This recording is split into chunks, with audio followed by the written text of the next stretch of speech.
Okay, in a recent video you probably saw where I had pulled a motor out of a 89 Mustang. The guy's gonna have it rebuilt.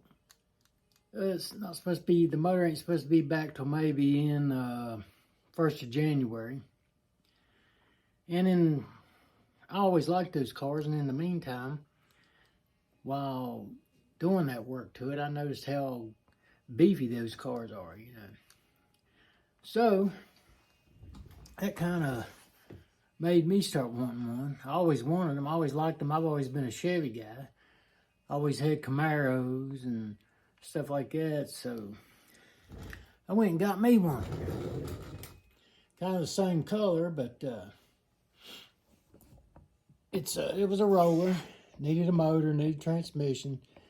The guy that I pulled his motor and transmission out of, I'm going to use his transmission. It was a T5 straight drive. I'm going to use his transmission and some other stuff that he had. And but yeah, this car was in pretty good shape.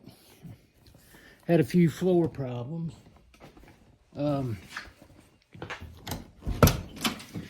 Somebody had put rear floors in it, and they didn't finish up the seat brackets. They welded the 2 seat brackets in over there, but the other 2 seat brackets wasn't in all that good a shape, so I made some. And I had to go under and weld both of those in. And yeah, the car's in pretty good shape. It didn't have a front end on it when I bought it, so it's a GT, and I ordered a new front end for it from LMR.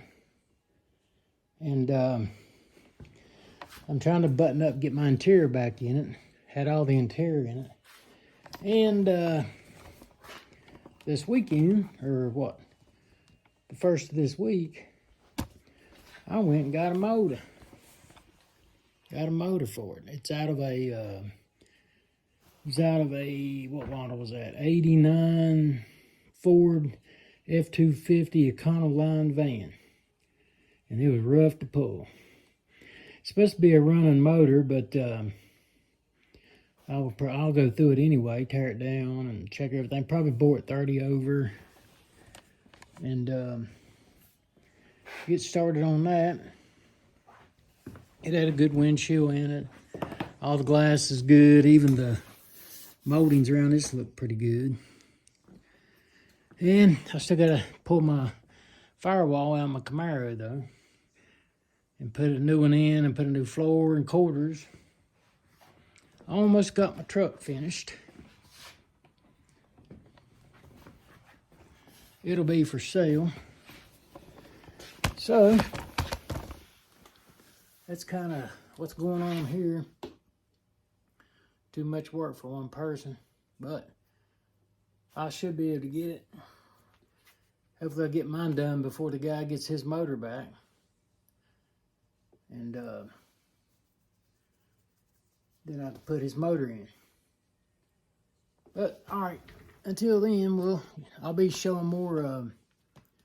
I'll have more videos of it and stuff like that. So stay tuned.